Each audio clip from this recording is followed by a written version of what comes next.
आज के वीडियो में हम देखेंगे थ्योरी ऑफ कंपैरेटिव कॉस्ट की next theory. So let's start. यदि आपकी पहले की थ्योरी के अंदर कोई भी डाउट है, कोई भी प्रॉब्लम्स हैं, तो प्लीज़ मुझे बता दीजिएगा कमेंट करके। मैं नेक्स्ट वीडियो डाउट वीडियो बना दूँगी। तो चलिए स्टार्ट करते हैं। Comparative differences in the cost, लागतों में सापेक्ष या तुलनात्मक अंतर। रिकार्डो के अनुसार अंतर्राष्ट्रीय व्यापार लागतों के तुलनात्मक अंतर के कारण होता है। लागतों के अंदर क्या है? तुलनात्मक अंतर पाया जाता है, इसलिए अंतर्राष्ट्रीय व्यापार किया जाता है। तुलनात्मक अंतर आगे आपको पता चलेगा कि तुलनात्मक अंतर कौन सा अंतर होता है। ये आपने फर्स्ट चैप्टर में भी किया है, एक पार्ट आया था लागतों की जो पॉइंट हमने किए थे, लागतों में सापेक्ष अंतर, तुलनात्मक अंतर। लेकिन आज के वीडियो में ये आपको बहुत अच्छे से क्लियर हो जाएगा। लागतों के तुलनात्मक अंतर से अभिप्राय यह है कि एक देश दोनों ही वस्तुओं का उत्पादन दूसरे देश की तुलना में कम लागत पर कर लेता है, परंतु इससे दोनों में से एक वस्तु का उत्पादन करने में तुलनात्मक लाभ अधिक होता है। यानी कि जो एक देश है वो दोनों ही वस्तुओं का उत्पादन बहुत अच्छे तरीके से कर लेता है और बहुत ही कम कीमत पर कर देता है दूसरे देश के कंपैरिजन में। लेकिन वो फिर भी एक ही वस्तु का उत्पादन इसलिए करता है क्योंकि उसको एक वस्तु का उत्पादन करने में दूसरे वस्तु का उत्पादन करने के बजाय अधिकतम लाभ प्राप्त होता है, जबकि दूसरे वस्तु के उत्पादन में तुलनात्मक लाभ कम है। यानी कि जब वो एक वस्तु का उत्पादन ज़्यादा करता है तब उसको लाभ ज़्यादा प्राप्त होता है। ये आपको आगे टेबल से क्लियर हो जाएगा। दूसरे देश दोनों ही वस्तुओं का उत्पादन अधिक लागत पर करता है। जो अन्य देश है जिसके साथ हम अपने देश का कंपैरिजन कर रहे हैं, वो देश जो है वो दोनों ही वस्तुओं का उत्पादन बहुत अधिक लागत पर कर रहा है, परंतु फिर भी वो उसकी दोनों में से एक वस्तु का उत्पादन करने में तुलनात्मक हानि कम होती है। परंतु जो दोनों वस्तुओं का वो उत्पादन कर रहा है उसमें से एक वस्तु का उत्पादन करने में उसको हानि कम हो रही है, तो वो उस वस्तु का उत्पादन करेगा। और जबकि दूसरी वस्तु का उत्पादन करने में उसको तुलनात्मक हानि क्या होती है? अधिक होती है। तुलनात्मक लाभ से अभिप्राय उस लाभ से है जो एक देश अन्य देश की तुलना में एक वस्तु के उत्पादन से प्राप्त करता है, जबकि अन्य वस्तुओं के रूप में उस वस्तु का उत्पादन अन्य देश की तुलना में कम लागत पर किया जा सकता है। वो क्या करता है? एक ही वस्तु का उत्पादन करता है और अन्य वस्तुओं के रूप में उस वस्तु का जो उत्पादन है वो अन्य देश की तुलना में कम लागत पर किया जा सकता है। जो एक देश है वो क्या करेगा? वो एक ही वस्तु का उत्पादन करेगा दो वस्तु के उत्पादन की बजाय। जैसे कि हमारी टेबल है, इसके अंदर क्या बताया गया है? भारत और नेपाल है। भारत चावल का उत्पादन कर रहा है, गेहूं का उत्पादन कर रहा है। नेपाल भी चावल और गेहूं का उत्पादन कर रहा है। ये व्यापार से पहले की कंडीशन है।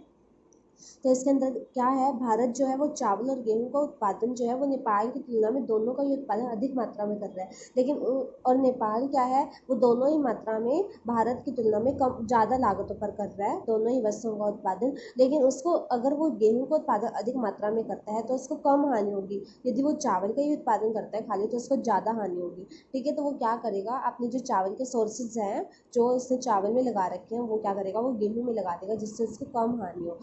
और जो भारत है वो क्या करेगा? वो जो अपने सारे साधन है वो गेहूं में चावल में लगा देगा। ठीक है, जिससे उसको अधिकतम लाभ प्राप्त हो। ठीक है, कम हानि हो, अधिकतम लाभ प्राप्त हो। और वो क्या करेगा? नेपाल से क्या करेगा? वो गेहूं ले लेगा और बदले में नेपाल को चावल देगा। उदाहरण के लिए अम्बाला में एक सबसे उत्तम वकील है जो एक बहुत अच्छी टाइपिस्ट भी है, जो एक बहुत अच्छा टाइपिस्ट भी है। उसके एक मुंशी टाइप जानता है परंतु वकालत का एक अक्षर भी नहीं जानता। यद्यपि वकील दोनों कार्य में योग्य है। वकील क्या है? दोनों ही कार्यों में योग्य है। ठीक है, वो अच्छा वकील भी है और एक बहुत अच्छा टाइपिस्ट भी है। लेकिन उसका जो मुंशी है वो क्या है? टाइपिस्ट तो बहुत अच्छा है लेकिन वकील नहीं है, वो वकालत नहीं जानता। यद्यपि वकील दोनों कार्यों में योग्य है, परंतु टाइप की तुलना में वकालत में अधिक समय लगाने से उससे तुलनात्मक लाभ अधिक होगा। यदि वो वकालत ही अच्छे से कर लेगा, वो टाइप का काम है वो अपने मुंशी को दे देगा, तो उसको क्या होगा? अधिकतम लाभ प्राप्त होगा। ठीक है, मुंशी दोनों कार्यों में ही उससे अयोग्य है। मुंशी को दोनों ही कार्य है उससे अधिक नहीं आते। मतलब कि वो टाइपिस्ट में भी उस वकील से इतना अच्छा नहीं है, लेकिन फिर भी वो टाइपिस्ट जानता है। परंतु टाइप करने में उसकी तुलनात्मक हानि कम होगी। लेकिन वो क्या करेगा? तुलनात्मक हानि उसकी क्या? यदि वो टाइप करेगा तो उसकी तुलनात्मक हानि जो है वो कम होगी। वकील को स्वयं वकालत करने तथा मुंशी से टाइप कराने में अपेक्षाकृत लाभ अधिक होगा। और जो वकील है उसको यदि वो वकालत के ऊपर अपना ज़्यादा फोकस रखे और टाइपिस्ट के लिए वो मुंशी को चुन ले तो उसको बहुत अधिकतम लाभ प्राप्त होगा। ठीक है, वेस्टर्न ने इसे इस स्पष्टीकरण एक उदाहरण की सहायता से इस प्रकार दिए। एक डॉक्टर जैसे कि बगीचे के काम में अपने मालिक से भी अधिक निपुण हो सकता है। एक डॉक्टर जो है वो बगीचे के काम में मालिक से भी ज़्यादा निपुण हो सकता है। ठीक है, परंतु डॉक्टरी के काम में यह बगीचे के काम से अधिक निपुण है। परंतु वो डॉक्टरी की जो काम होगा वो बगीचे के काम से अधिक निपुण होगा। यदि वह सारा समय डॉक्टरी में जिससे कि वह अधिक निपुण है नहीं लगाता है तो उससे हानि होगी। और जिस काम में हम परफेक्ट है, जिस काम में हमारी परफेक्शन है, यदि हम उस काम के अंदर अपना सारा टाइम ना लगा के अन्य कामों के अंदर लगाएंगे तो इससे हमें हानि होगी। ठीक है, अगर मान लो आपको मैथ आता है, क्योंकि ये इकोनॉमिक्स आती है, और यदि आप इकोनॉमिक्स के अंदर सारा समय न लगा के, मान लो अगर आप एमए कर रहे हो, ठीक है, तो एमए के अंदर आपने इकोनॉमिक्स सब्जेक्ट लिया और आपको इकोनॉमिक्स के अंदर एक बहुत अच्छा आता है, इकोनॉमिक्स के अंदर आपकी पकड़ बहुत अच्छी है, तो आप क्या करोगे, आप इकोनॉमिक्स के अंदर अपना सारा टाइम लगाओगे, तो इससे आपको अधिकतम लाभ प्राप्त होगा। ठीक है, इससे आप आगे इन फ्यूचर में भी आपको अधिकतम लाभ प्राप्त होगा। यदि आप एक दो जगह और भी ध्यान देते रहोगे तो इससे आपको हानि होगी। यदि आपको ये होगा कि मैं इधर भी ये वाली जॉब के लिए ट्राई कर लूँ, वो वाली जॉब के लिए ट्राई कर लूँ, तो इससे आपको कोई बेनिफिट नहीं है। आप एक ही चीज़ के ऊपर अपना फोकस रखोगे तो आपको अधिकतम लाभ प्राप्त होगा। तो इसके अंदर क्या कहा गया है, जो डॉक्टर है वो माली के काम में निपुण हो सकता है, ठीक है, निपुण भी है, लेकिन यदि वो डॉक्टरी के काम के बजाय माली का काम करेगा तो क्या उसको लाभ होगा? नहीं होगा। जितना उसको डॉक्टरी के काम में लाभ होगा उतना तो नहीं होगा ना। तो वो क्या करेगा, पूरा समय माली का काम करने के समय डॉक्टरी का काम करने में उसे लाभ होगा। इसी प्रकार एक मिनट पूरा समय माली का काम करने के स्थान पर डॉक्टरी का काम करने में ही उसे लाभ होगा। ये बात तो मैंने आपको बताई है ना कि पूरा जो ध्यान है वो अपना यदि माली के काम के बजाय वो डॉक्टरी में लगाए तो इसको बहुत अधिकतम लाभ प्राप्त होगा। इसी प्रकार एक देश दूसरे देश की अपेक्षा प्रत्येक वस्तु सस्ती बना सकता है, तो भी उसके लिए सबसे लाभदायक यही होगा कि वह उस वस्तु का उत्पादन करे जिसमें उसको अधिकतम लाभ प्राप्त हो दूसरे देश की तुलना में। ठीक है, दूसरे और कम निपुण देश के लिए यह भी लाभदायक है कि वह भी केवल उसी वस्तु का उत्पादन करे जिसमें उससे तुलनात्मक हानि सबसे कम हो। ठीक है, उस वस्तु का उत्पादन ना करे जिसमें उसको तुलनात्मक हानि ज़्यादा हो। फॉर एग्जाम्पल जैसे नेपाल है, यदि वो चावल का उत्पादन अधिक करेगा गेहूं के स्थान पे तो उसको तुलनात्मक हानि ज़्यादा होगी ना। यदि वो गेहूं का उत्पादन अधिक करेगा चावल के स्थान पे तो उसको तुलनात्मक हानि जो है वो थोड़ी मात्रा में होगी। एक देश दोनों वस्तुओं ए और बी के उत्पादन में निरपेक्ष लाभ प्राप्त कर सकता है, परंतु बी की तुलना में ए और बी दोनों के मुकाबले में एक जो देश है वो दोनों ही वस्तुओं के उत्पादन में क्या है, अधिकतम लाभ प्राप्त कर सकता है, परंतु बी की तुलना में ए वस्तु के उत्पादन में विशिष्टता प्राप्त कर सकता है यदि बी की तुलना में ए के उत्पादन में अधिक सापेक्ष लागत लाभ प्राप्त होता है। यदि इसके अंदर यही बताया गया है जो मैंने अभी आपको ऊपर क्लियर किया टॉपिक में कि जो एक उद्देश्य है वो उस वस्तु का ही उत्पादन करेगा जिसमें उसका अधिकतम लाभ प्राप्त होगा। ठीक है, चाहे वो ए वस्तु हो या बी वस्तु हो। ठीक है, अब जैसे भारत है, भारत क्या करेगा, चावल का उत्पादन अधिक करेगा, लेकिन नेपाल है वो क्या करेगा, बी वस्तु का यानी कि गेहूं का उत्पादन अधिक करेगा। ठीक है, क्योंकि इससे तुलनात्मक जो हानि है उसको वो कम होगी। ये वाला आप मत करना, ये रहने देना, बस यहाँ तक ही कर लेना। इसके बाद ये टेबल आपने देनी है और आगे हमने ये डायग्राम करना है। तालिका 2 से स्पष्ट हो जाता है कि भारत जो है वो गेहूं तथा चावल दोनों ही वस्तुओं के उत्पादन के लिए नेपाल की तुलना में बहुत अधिक कुशल है, परंतु भारत की निपुणता जो है वो नेपाल की तुलना में चावल के उत्पादन में 2.5 गुना अधिक है। जो चावल के उत्पादन में ना वो नेपाल की तुलना में ज़्यादा है। ठीक है, इसलिए वो इसका उत्पादन अधिक करेगा। ठीक है, और वो जो उत्पादन करेगा वो नेपाल में भेज देगा, 2.5 गुना अधिक है, इसलिए वो इस वस्तु का उत्पादन करेगा। जिस वस्तु की हम कंपैरिजन करते हैं अन्य देश के साथ, वो हम देखते हैं कि वहाँ पर वो वस्तु कितनी मात्रा में बनाई जाती है, कितनी लागतों पर बनाई जाती है, और हमारे यहाँ पर कितनी लागतों पर बनाई जाती है। फिर उसके बाद दो वस्तुओं का कंपैरिजन करके हम उनमें से जो हमें लगता है कि हमारे यहाँ कम लागतों पर बनती हैं, हम वो वस्तु का ही उत्पादन करते हैं। जबकि गेहूं में केवल 1.25 गुना अधिक है। ठीक है, गेहूं में थोड़ी सी ही डिफरेंस है लेकिन चावल में बहुत ज़्यादा डिफरेंस है। इसलिए भारत को चावल में विशिष्टता प्राप्त करने में तुलनात्मक लाभ अधिक होगा यदि जो भारत है वो चावल का ही उत्पादन करे, यानी कि चावल के रूप में एक रूप से विशिष्टता प्राप्त कर ले तो उसको अधिकतम लाभ प्राप्त होगा। और जो नेपाल है वो यदि गेहूँ का ही उत्पादन करे तो उसका जो तुलनात्मक हानि है वो कम होगी। ठीक है, पहले हम क्या करते हैं, चावल का लागत अनुपात निकाल लेते हैं। चावल का निकालने के लिए हम पहले क्या करेंगे, चावल और गेहूं का निकाल लेंगे हम और भारत को ऊपर रखेंगे। फिर हम चावल और गेहूं का ही निकालेंगे लेकिन फिर हम नेपाल को ऊपर रखेंगे। इससे हमें क्लियर हो जाएगा कि भारत का कितना है, भारत में चावल और गेहूं की कितनी है और नेपाल में कितना है। रेशियो निकालना है ना हमने, तो चावल का अनुपात लागत निकालना है हमने, तो हम भारत में कितने 10 है और नेपाल में कितने 4 है, 10/4 कितना हो जाएगा 2.5, 2.5 गुना। ठीक है, और ये क्या गेहूं का निकालेंगे तो 10/8 आ जाएगा। ठीक है, तो वो क्या हो जाएगा 1.25 गुना हो जाएगा।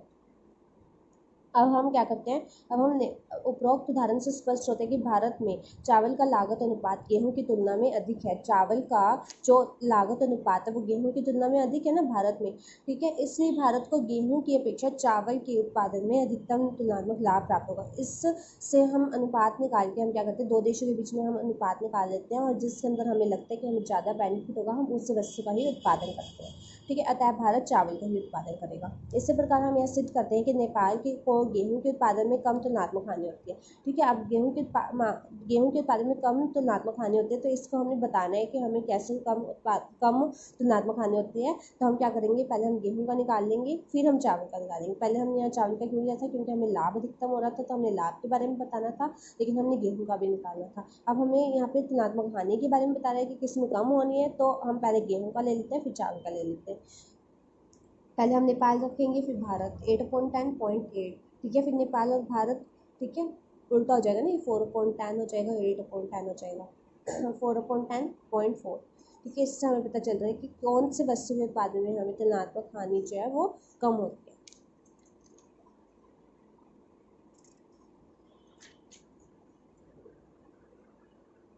दिए गए विवरण से ज्ञात होता है कि नेपाल में गेहूं के उत्पादन में तुलनात्मक हानि जो है वो कम होती है। इसलिए नेपाल को गेहूं का उत्पादन करना चाहिए तथा चावल का भारत में आयात करना चाहिए, और चावल का जो है वो भारत से आयात करवाना चाहिए।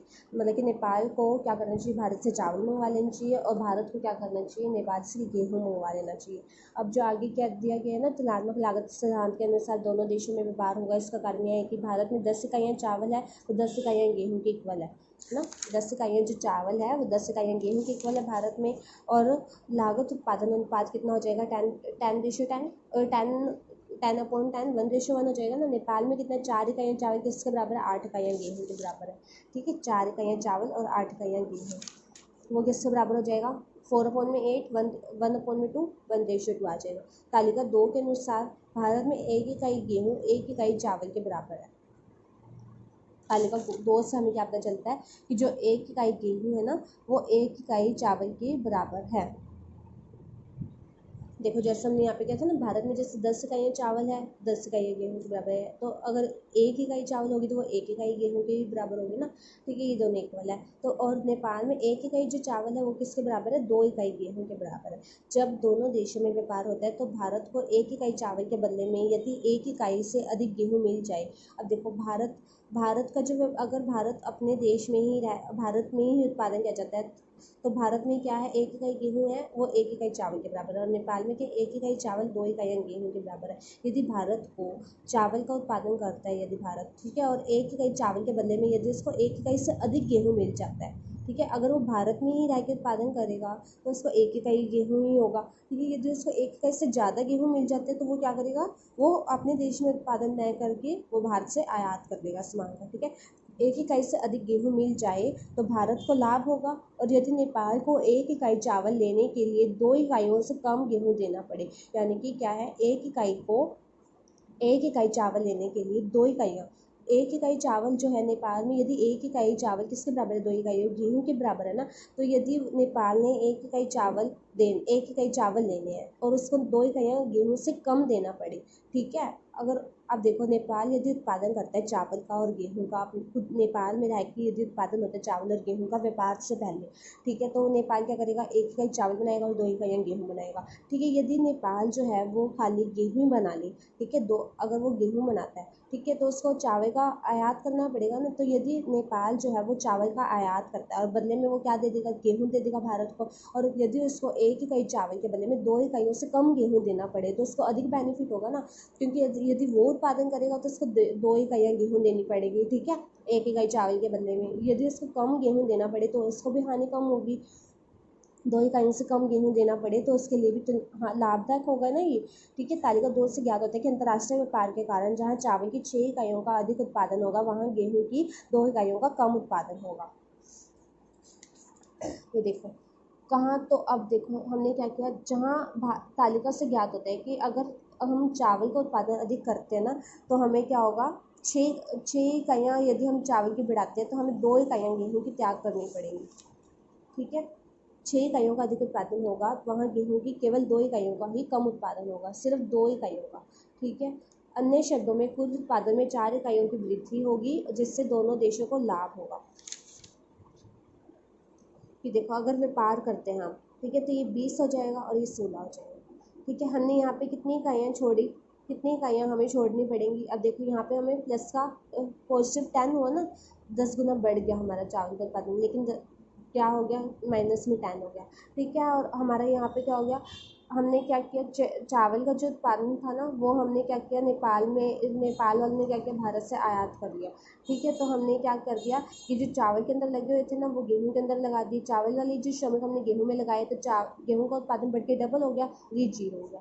ठीक है, तो ये 0 आ जाएगा और ये क्या आ जाएगा, 16 हो जाएगा। ठीक है, और ये 0 हो जाएगा। अब इसके अंदर हमने 20 और 16 हो गया ना, इसके अंदर हमने कितनी इकाइयाँ छोड़ी, -4, और इसके अंदर हमने कितनी इकाइयाँ बढ़ा दी, पॉजिटिव का 4।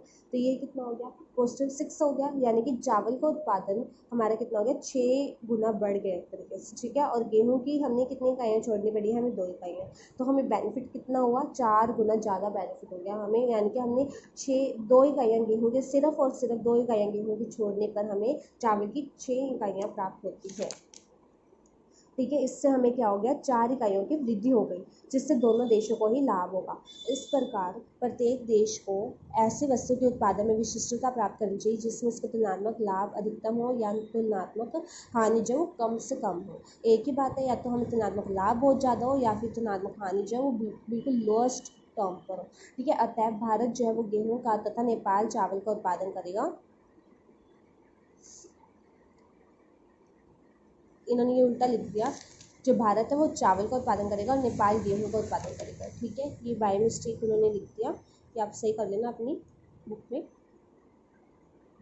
आगे हम देखते हैं जैकब वाइनर के अनुसार प्रत्येक देश के लिए उन वस्तुओं का उत्पादन करना आवश्यक नहीं जिन्हें वह दूसरे देश से सस्ती बना सकता है, बल्कि उन वस्तुओं का उत्पादन करना आवश्यक होता है जो दूसरे देश के कंपैरिजन में वो कम लागत पर बनाता है। ठीक है, सस्ते तो हम बहुत सी चीज़ें बना सकते हैं, लेकिन ऐसे वस्तुओं का हमें उत्पादन करना चाहिए जो हम दूसरे देश की तुलना में क्या है, जिसमें हमें तुलनात्मक जो लाभ है वो अधिकतम हो, अर्थात तुलनात्मक लागत जो है वो हमारी कम हो, लागतें हमारी कम हो और लाभ हमारे अधिकतम हो। ठीक है, चित्र के द्वारा हम बताते हैं कि जब राइस का क्या है, एक इकाई चावल है ना, एक इकाई हमने यहाँ पे लिया और एक इकाई यहाँ पे लिया। ठीक है, एक इकाई चावल जो है, एक इकाई चावल के बदले में हमें एक इकाई गेहूँ मिल रहा था। ठीक है, ये तो क्लियर हो गया आपको। ठीक है, और नेपाल में क्या, एक इकाई चावल के बदले में 2 इकाइयाँ गेहूँ, नेपाल में क्या है, एक इकाई चावल के बदले में 2 इकाइयाँ गेहूँ मिल रही थी, और जो भारत है उसमें क्या मिल रहा था, एक इकाई चावल के बदले में एक इकाई गेहूँ मिल रही थी। यहाँ पे हमने वीट लेना, यहाँ हमने राइस लेना, सेम ही देगा आपका ये डायग्राम, बस यहाँ 0.5 आ जाएगा। यहाँ पे हमने हमारा जो डिफरेंस है वो थोड़ा ज़्यादा हो जाता है, और हमने लेना यहाँ पे वीट और राइस है, सेम हमने यहाँ पे लेना है वीट और राइस। ठीक है, चित्र से ये ज्ञात होता है कि भारत का जो उत्पादन संभावना वक्र है तथा AC नेपाल का संभावना वक्र है। ठीक है, जो भारत का है वो कौन सा है, AB है, और AC क्या है, नेपाल का है। इससे ज्ञात होता है कि भारत को एक इकाई चावल के बदले में एक इकाई गेहूं का त्याग करना पड़ेगा। ठीक है, तथा नेपाल को एक इकाई चावल का त्याग करके 2 इकाइयाँ गेहूं को प्राप्त कर सकता है। ये हमारा व्यापार करने का तरीका होता है कि हमने एक चीज़ का, हमने अगर उत्पादन किया तो उसके बदले में हमें कितनी चीज़ों का त्याग करना पड़ेगा, हम सारा ही पहले देखते हैं, ब्यौरा तैयार करते हैं, उसके बाद ही हम उस वस्तु का उत्पादन करते हैं जिसमें हमें तुलनात्मक हानि बहुत कम होती है और तुलनात्मक लाभ जो है वो अधिकतम होता है। स्पष्ट है कि भारत को चावल के उत्पादन में तुलनात्मक लाभ अधिक है तथा नेपाल को गेहूं के उत्पादन में तुलनात्मक हानि बहुत कम है। भारत नेपाल को चावल की 1 इकाई देकर गेहूं की 1 से अधिक इकाई प्राप्त कर सकता है तथा नेपाल भारत को गेहूं की 2 से कम इकाइयां देकर चावल की 1 इकाई प्राप्त कर सकता है। ये वाली जो इन्होंने लैंग्वेज लिखी है ना, ये बिल्कुल सेम है, आपने पुराने की तरह ही लिखना है कि 1 इकाई के बदले में उसने 1 इकाई गेहूँ से, 1 इकाई चावल के बदले में उसने क्या किया, 1 इकाई से अधिक गेहूँ प्राप्त कर लिया। ठीक है, भारत ने, और नेपाल ने क्या किया, 1 इकाई चावल लेने के लिए, 1 इकाई चावल का आयात करने पर उसने 2 इकाइयों से कम गेहूँ दिया। ठीक है, दोनों देशों को होने वाला जो लाभ है छायादार भाग ABC से ज्ञात है। ABC जो है वो दोनों ही देशों के लाभ को प्रकट कर रहे हैं। इस लाभ का विवरण दोनों देशों के बीच विद्यमान व्यापार की शर्तों के आधार पर ही होगा। व्यापार की शर्तों का निर्धारण अनुवृत्ति मांग के द्वारा होगा, मांग के अकॉर्डिंग होगा कि मांग कितनी है, कौन से देश के अंदर कितनी ज़्यादा है। आगे नेक्स्ट है लागतों में समान अंतर। लागतों में समान अंतर उस समय कहा जाता है जबकि दोनों ही देशों में 2 वस्तुओं के उत्पादन अनुपात एक समान होता है। इस स्थिति में अंतर्राष्ट्रीय व्यापार संभव नहीं होता, बिकॉज किसी देश को इससे लाभ प्राप्त नहीं होंगी। इससे तालिका द्वारा बताया गया। लागतों में समान अनुपात का मतलब होता है, देखो अब यहाँ पे क्या था, भारत के अंदर और नेपाल के अंदर जो अनुपात रेशियो जो था वो डिफरेंस था, है ना, डिफरेंट था। यहाँ पे 1:1 था तो यहाँ पे 1:2 था। ठीक है, यदि यहाँ पे 1:1 है और यहाँ पे भी 1:1 हो जाता तो कोई भी व्यापार नहीं होता इस कंडीशन में, क्योंकि किसी भी देश को कोई लाभ नहीं होता, कोई हानि नहीं होती, इससे व्यापार करने का तो कोई मतलब ही नहीं पैदा होता। ठीक है, व्यापार तब किया जाता है जब देश को एक किसी वस्तु के उत्पादन में क्या हो, लाभ प्राप्त हो या फिर उसको हानि कम हो। ठीक है, तब हम व्यापार करते हैं। ठीक है, यदि हमारा जो रेशियो है वो सेम हो जाए, यानी कि हम जो यहाँ प्रोडक्शन जितनी लागत पर हम यहाँ प्रोडक्शन कर रहे हैं, ठीक है, उतनी ही लागत पर किसी और देश में प्रोडक्शन हो रहा है, तो फिर हम वहाँ से सामान क्यों मंगवाएंगे। ठीक है, तो हम तालिका के द्वारा बताते हैं, देश है ये चावल और गेहूं का उत्पादन में। ठीक है, भारत में चार इकाइयाँ चावल की और 8 इकाइयाँ गेहूं की प्राप्त हो रही है। ठीक है, नेपाल में क्या 3 इकाइयाँ चावल की, 6 इकाइयाँ गेहूं की प्राप्त हो रही है। पहले हम क्या करते हैं, इनका रेशियो निकालते हैं। पहले भी हमने रेशियो ही निकाला था ना, 4/8 1:2। ठीक है, 3/6, तो क्या आ जाएगा, 1:2 आ जाएगा। ठीक है, तो इस कंडीशन में हम क्या करेंगे, कोई भी व्यापार नहीं करेंगे। भारत में 1 इकाई चावल जो है वो 2 इकाइयाँ गेहूं के बराबर है। ठीक है, और नेपाल में भी क्या है, 1 इकाई चावल जो है वो 2 इकाइयाँ गेहूं की ही बराबर है। इस स्थिति में दोनों ही देशों में व्यापार संभव नहीं होगा, क्योंकि भारत 1 इकाई चावल के बदले में 2 इकाइयों से अधिक गेहूं लेना चाहेगा। ठीक है, भारत को तो यही होगा ना कि वो 1 इकाई चावल के बदले में उसको 2 इकाइयों से अधिक गेहूं प्राप्त हो। ठीक है, जैसा हमने यहाँ पे क्या था कि उसको 1 इकाई चावल से बदले में 1 इकाई से अधिक गेहूं मिले। ठीक है, तब तो वो व्यापार करेगा। और नेपाल जो है उसको भी 1 इकाई चावल लेने के लिए उसको 2 इकाइयाँ कम गेहूं लेनी पड़े 2 इकाइयों से। ठीक है, अब यहाँ पे क्या होगा, यहाँ पर तो ऐसा कुछ भी नहीं होगा, क्योंकि भारत जो वो क्या चाहेगा, वो 1 इकाई चावल के बदले में 2 इकाइयों से अधिक गेहूं लेना चाहेगा, और नेपाल 1 इकाई चावल के लेने के लिए 2 इकाइयों से कम गेहूं देना चाहेगा। इससे व्यापार नहीं हो सकता। अतः स्पष्ट है कि उत्पादन लागतों में निरपेक्ष अथवा तुलनात्मक अंतर होने पर ही व्यापार होता है। ठीक है, जब हमने क्या था, निरपेक्ष अंतर और तुलनात्मक अंतर, तब भी व्यापार होगा। समान अंतर होने पर कोई व्यापार नहीं होगा। और इसमें क्या है, इधर भी हमने व्हीट लेना है, राइस लेना है, और 1 और 2। ठीक है, 1 इकाई चावल के बदले में हमें 2 इकाइयाँ गेहूँ मिल रही है। ठीक है, ये दोनों ही देशों का, नेपाल और इंडिया दोनों का ही ये प्रोडक्शन पॉसिबिलिटी कर रहे हैं। इससे हमें क्या पता चलता है कि दोनों देशों में समान लागत अंतर होने के कारण दोनों वस्तुओं का उत्पादन संभावना वक्त वो क्या रहेगा, ऐसे ही रहेगा। ठीक है, क्योंकि दोनों में क्या है, 1 इकाई के बदले में 2 इकाइयाँ गेहूँ मिल रहे हैं। ठीक है, भारत अपने देश में 1 इकाई चावल के बदले में 2 इकाइयाँ गेहूँ उत्पन्न कर सकता है। ठीक है, वो कर भी सकता है, और वो क्या करेगा, 1 इकाई चावल के बदले में उसको 2 इकाइयाँ गेहूँ कहीं से भी मिल जाएगी, तो वो आयात भी कर सकता है। ठीक है, इसी प्रकार जो नेपाल है वो भी क्या करेगा, उसको भी क्या है, 1 इकाई चावल के बदले में वो 2 इकाइयाँ गेहूँ स्वयं भी उत्पन्न कर सकते हैं, या 1 इकाई चावल के बदले में 2 इकाइयाँ गेहूँ का वो आयात भी कर सकते हैं। इस स्थिति में अंतर्राष्ट्रीय व्यापार से किसी देश को कोई लाभ या हानि नहीं होगी। अतः 2 देशों में व्यापार के लिए न्यूनतम शर्त यही है कि दोनों देशों में 2 वस्तुओं का जो लागत अनुपात है वो एक समान नहीं होना चाहिए। व्यापार तभी होता है 2 देशों के अंदर जब उन दोनों देशों का जो अनुपात है वो इक्वल ना हो। संक्षेप में क्या कहा जाता है, अंतर्राष्ट्रीय व्यापार उस स्थिति में होता है जब वस्तुओं की लागत में तुलनात्मक अंतर पाया जाता है। जब वस्तुओं की लागतों में क्या है, वो अंतर पाया जाता है, तुलनात्मक अंतर, तभी क्या होता है, व्यापार किया जाता है। आगे जो तुलनात्मक लागत सिद्धांत की आलोचनाएं हैं, ये आप एक बार रीड करके देखना। मुझे नहीं लगता इसमें आपको कोई प्रॉब्लम आएगी, लेकिन यदि आपको कोई भी पॉइंट्स के अंदर कोई भी प्रॉब्लम हो तो आप मुझे कमेंट में बता देना, मैं नेक्स्ट वीडियो बना दूँगी doubt video. Thank you so much guys. यदि आपको मेरी वीडियोस थोड़ी सी भी हेल्पफुल लगती है तो प्लीज़ मेरे चैनल को लाइक कीजिए, सब्सक्राइब कीजिए, शेयर कीजिए और बेल आइकन को प्रेस कीजिए, जिससे आने वाली हर नोटिफिकेशन आप तक पहुंच पाए। Thank you so much guys.